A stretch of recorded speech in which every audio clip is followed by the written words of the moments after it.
प्यारे बच्चों, मैं आमोदिनी डीवी शर्मा यूट्यूब चैनल से डॉक्टर विजय वल्लभ शर्मा एक बार फिर से आपके सामने कक्षा 10 में हिंदी के साथ पढ़ाई जाने वाली संस्कृत पुस्तक संस्कृत विनोदिनी के एक और पाठ छठे पाठ को लेकर आपके सामने उपस्थित हुआ हूँ।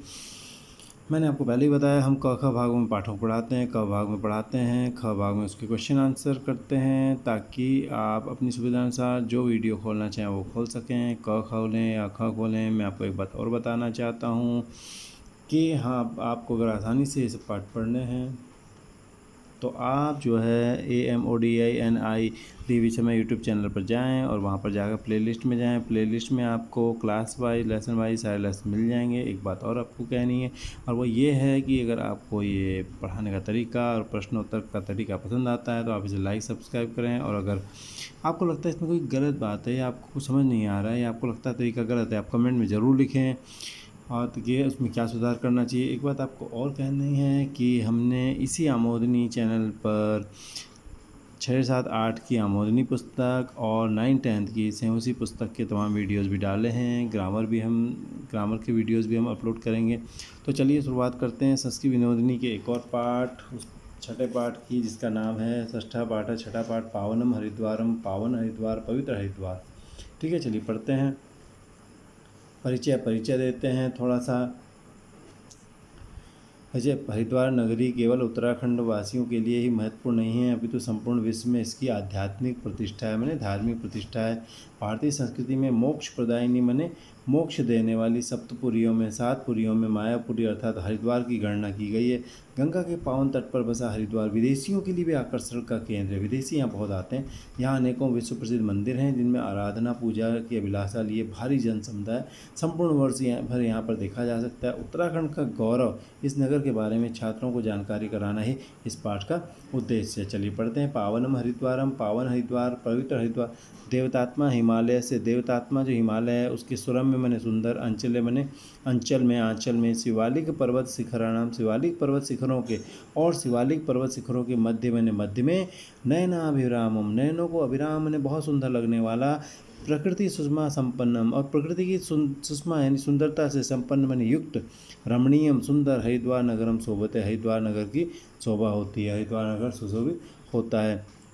तो देवतात्मा हिमालय के सुंदर आंचल में और शिवालिक पर्वत शिखरों के पर्वत चोटियों के बीच में आँखों को अभिराम सुंदर लगने वाला और प्रकृति की सुंदरता से सुषमा से संपन्न युक्त, रमणीय सुंदर हरिद्वार नगर शोभते, उसकी शोभा होती है। हरिद्वारम जो हरिद्वार है उत्तराखंड से, उत्तराखंड का ऐतिहासिक, सांस्कृतिक, पौराणिक, विश्वविख्यातम, विश्व में प्रसिद्ध नगरम अस्ति, नगर है। हरिद्वार जो उत्तराखंड का ऐतिहासिक नगर है, सांस्कृतिक नगर है। यहाँ एक संस्कृति है जो बहुत ही महत्वपूर्ण है, पौराणिक, पुराणों में इसका वर्णन है और विश्वविख्यात ये नगर है। भारतीय संस्कृति जो है और राष्ट्रीय ऐक्य भाव, राष्ट्र के प्रति एक ऐक्य भाव माने एकता का भाव, और देश से गरिमा बोध च और देश से, देश का गरिमा बोध, देश की गौरव का, गरिमा का, सम्मान का जो ज्ञान है वो हरिद्वार से, हरिद्वार के कण कण में व्याप्ता संति माने ये व्याप्त हैं। ये चीज़ें हरिद्वार के कण कण में व्याप्त हैं। हरिद्वार के लोगों के, भारतीय संस्कृति यहाँ के लोगों में व्याप्त है। यहाँ के राष्ट्र के प्रति एकता का भाव, देश के सम्मान का भाव, ये सब हरिद्वार के कण कण में व्याप्त है। पतित पावनी मने पतित लोगों को, गिरे हुए लोगों को पावनी मने जो पतित हो गए, उन जो पाप से पतित हो गए हैं उनको पावनी, पवित्र करने वाली, पाप विमोचनी, पाप को छुड़ाने वाली, मोक्षदायिनी, मोक्ष को देने वाली, भगवती भागीरथी गंगा, भगीरथ के द्वारा लाई गई भगवती गंगा जो है, गंगा नदी, पर्वत शिखराणाम, पर्वत की चोटियों के या पर्वत शिखरों के मध्य में विचरंती, घूमती हुई, कल निनादम, कल करके एक शब्द, निनाद मने शब्द, त्यक्त्वा मने छोड़ करके, शांत स्वर से हरिद्वार से ही समभूमि, बराबर की भूमि पर, समतल पर प्रविशति मैंने प्रवेश करती है। मतलब हरिद्वार वो स्थान है जहाँ पर नदी समतल में आती है, वरना उससे पहले तो ये पहाड़ी क्षेत्रों में घूमती फिरती आती है, कल निनाद करती हुई रहती है, लेकिन जब हरिद्वार में आती है तो शांत होकर बहने लगती है। तो पतित गिरे हुए लोगों को, पाप किए हुए लोगों को पवित्र करने वाली, पाप छुड़ाने वाली, मोक्ष देने वाली भगवती भागीरथी गंगा पर्वत शिखरों के, पहाड़ के शिखरों के मध्य में घूमती हुई वहाँ पर कलकल निनाद करती है, पर यहाँ पर कलकल निनाद छोड़ करके जो है शांत स्वर से हरिद्वार से ही समान भूमि पर, समतल भूमि पर प्रविशति प्रवेश करती है। गंगाम उभयत, गंगा के दोनों ओर मंदिराणी मंदिर हैं, घट्टा मने घाट हैं, च मने और आश्रमा संति आश्रम है। गंगा के दोनों ओर मंदिर, घाट और आश्रम हैं। तान निकसा, उनके पास, जना मने लोग, पूजा कुर्वंती, पूजा करते हैं।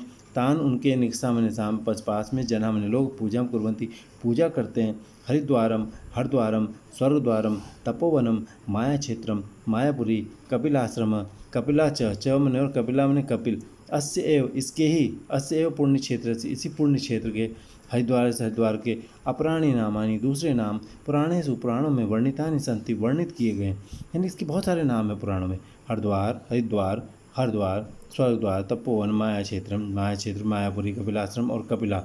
अस्य एव, अ ए मिल के आई हो गया, वृद्धि संधि होती है। अस्य एव, इसके ही, इसी पुण्य क्षेत्र के, हरिद्वार के दूसरे नाम पुराणों में वर्णित हैं। मायापुरी नामना ख्यातम हरिद्वारम, मायापुरी के नाम से ख्यातम माने प्रसिद्ध, हरिद्वारम माने हरिद्वार जो नगर है वो जो है हरिद्वारम, हरिद्वारम मोक्षप्रदम नगरम अस्ति, मायापुरी के नाम से प्रसिद्ध हरिद्वार जो वो मोक्षप्रदम, मोक्ष देने वाला नगरम अस्ति, नगर है। यथोक्तम, जैसा कि उत्तम मैंने कहा गया है, निश्चित तौर पे शास्त्रों में, ही निश्चित तौर पे, यथा उत्तम आ ओ मिल के ओ हो गया, जैसा कहा गया है शास्त्रों में। अयोध्या, मथुरा, माया, काशी, कांची, अवंतिका, पुरी, द्वारावती, चैव सप्तता मोक्षदायिका, ये 7 मोक्ष देने वाली जो है मोक्ष देने वाली नगरियाँ हैं। अयोध्या नगरी, मथुरा नगरी, माया नगरी, काशी नगरी, कांची नगरी, अवंतिका नगरी और द्वारावती पुरी। चैव मैंने च एव, और द्वारावती पुरी ही, सप्त एता सप्त, ये 7 मोक्षदायी का, मोक्ष देने वाली है। सप्त एता में 2 शब्द हैं, देखो, सप्त एता और ए मिल के आई हो गया था, वृद्धि संधि हो जाती है। चैव में च एव भी चैव बन जाता है, ये भी वृद्धि संधि हो जाती है। तो ये 7 नगरियाँ हैं जो मोक्ष देती हैं। हरिद्वारम, हरिद्वार भारतीयानां, भारतीयों का प्रमुखम तीर्थस्थलम अस्ति, प्रमुख तीर्थस्थल है हरिद्वार, भारतीयों का बहुत प्रमुख तीर्थस्थल है। अत्र मैंने यहाँ पर ब्रह्मकुंड नामक स्थान पर गंगायाम स्नान, गंगा में स्नान करने से जना माने लोग, पाप विमुक्ता, पाप से मुक्त यानी निर्मल, भवंती हो जाते हैं। इति तेषाम मान्यता अस्ति, ये उनकी मान्यता है, उनका मानना है। इति मैंने ये, तेषाम उनका, मान्यता अस्ति मैंने मानना है, मान्यता है उनकी। तो वो यहाँ पर ब्रह्मकुंड नामक स्थान में आते हैं, नहाते हैं, तो वो मानते हैं कि वो पाप मुक्त हो गए। प्रत्येक 12वें वर्ष में 12वें वर्ष में अत्र मने यहाँ विशालम, विशाल कुंभ स्नान पर्व भवति मने होता है।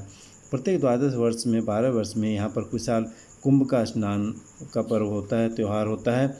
अस्मिन् पर्वणि, इस त्यौहार में, लक्षस्य, लाखों जना लोग स्नानम कृत्वा, स्नान करके, पुण्यार्जनम, पुण्य का अर्जन, कुर्वन्ति, करते हैं। अस्मिन् पर्वणि, इस पर्व में लाखों लोग यहाँ स्नान करके पुण्य प्राप्त करते हैं। उत्तम ही निश्चित तौर पे उत्तम कहा गया है। ही मैंने क्योंकि, यहाँ पे ही का क्योंकि है, क्योंकि कहा गया है अश्वमेध सहस्राणि वाजपेय शतानि च रक्ष प्रदक्षिणा भूमि कुंभ स्नान से तत्फलम। कुंभ स्नान से, कुंभ स्नान का तत् मने वह, फलम मने फल है, कुंभ स्नान का वह फल है जो फल अश्वमेध सहस्राणि, सहस्र मने 1000, अश्वमेध मने अश्वमेध यज्ञ करने का है, वाजपेय शतानि च मने और, शतानि मने 100, वाजपेय यज्ञ करने का है, और भूमि की, लक्ष्य मने लाख बार, प्रदक्षिणा मने उसके चक्कर लगाने का जो पुण्य फल मिलता है, वही पुण्य फल जो होता है कुंभ स्नान का होता है।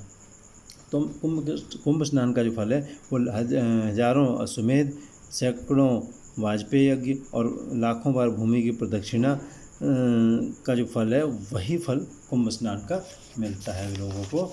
तो इस प्रकार हम आगे चलते हैं। अब देखिए आगे क्या लिखा हुआ है। प्रतिदिन हम रोज अत्र मैंने यहाँ पर सांध्य वेलायाम, शाम की वेला में, सांध्य वेला में, शाम को समय, गंगा देवी की आरती से, आरती का दृश्य अति मनोहरम भवति, बहुत सुंदर होता है। प्रतिदिन यहाँ सांध्य वेला में गंगा देवी की आरती का दृश्य बहुत मनोहर होता है, बहुत सुंदर होता है। यदा जना, जब लोग पावने गंगाजले, पवित्र गंगाजल में दीपार्पणम कुर्वन्ति, दीप का अर्पण करते हैं, दीप देते हैं, संध्या वंदनम, संध्या वंदन, संध्या करते हैं, वंदन माने वंदना करते हैं, प्रार्थना करते हैं। च माने और पुष्पार्चनम कुर्वन्ति, पुष्पों से अर्चना करते हैं, पूजा करते हैं। तथा माने तब, तत्र माने वहाँ, अद्वितीय माने अद्भुत, ज्योतिष्मती शोभा, प्रकाश में ही शोभा जो है विराजित है माने सुशोभित होती है। तो तब वहाँ बहुत ही प्रकाश में शोभा विराजित होती है। ठीक है, तो वहाँ बहुत अद्वितीय ज्योतिषमय शोभा सुशोभित होती है, प्रकाश में ही शोभा। हरिद्वारम, हरिद्वार मंदिराणाम, मंदिरों का, महताम आश्रमाणाम, बड़े बड़े आश्रमों का, संगम स्थली, संगम स्थली मिलने का स्थान, अभी मैंने भी, अस्थि मैंने है, यानी हरिद्वार में बड़े बड़े मंदिर बहुत सारे हैं और बहुत बड़े बड़े आश्रम हैं, उनका संगम है हरिद्वार। अत्र यहाँ पर मनसा देवी मंदिरम, मनसा देवी मंदिर, चंडी देवी मंदिरम, चंडी देवी मंदिर, विलोकेश्वर मंदिर, दक्षेश्वर मंदिर, माया देवी मंदिर, ब्रह्मकुंड, कुशावर्तम इत्यादि मैंने इत्यादि अनेकानि, अनेक पौराणिक स्थलानि सन्ति, पौराणिक स्थल हैं मैंने ऐसे स्थल जिनका पुराणों में जिक्र है, ऐसे स्थल यहाँ पर हैं। आया समझ में? तो यहाँ पर ये सब मंदिर हैं और पौराणिक स्थल हैं। दक्ष प्रजापति पौराणिकी राजधानी, दक्ष प्रजापति एक राजा थे, उनकी पौराणिकी मने जिनकी कन्या पार्वती जी थी, तो उनकी पौराणिकी राजधानी, पौराणिक पुराण संबंधी राजधानी कनखल नगरी अत्रय मने यहीं पर विराजते मने सुशोभित होती है।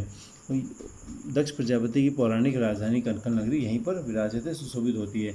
महाकवि कालिदास ने मेघदूत नाम की काव्य, मेघदूत नामक काव्य में उक्तवान मैंने कहा था, उन्होंने मेघदूत नामक काव्य में कहा, तस्माद् गच्छेरनुकनखलं शैलराजावतीर्णं जन्नो कन्या।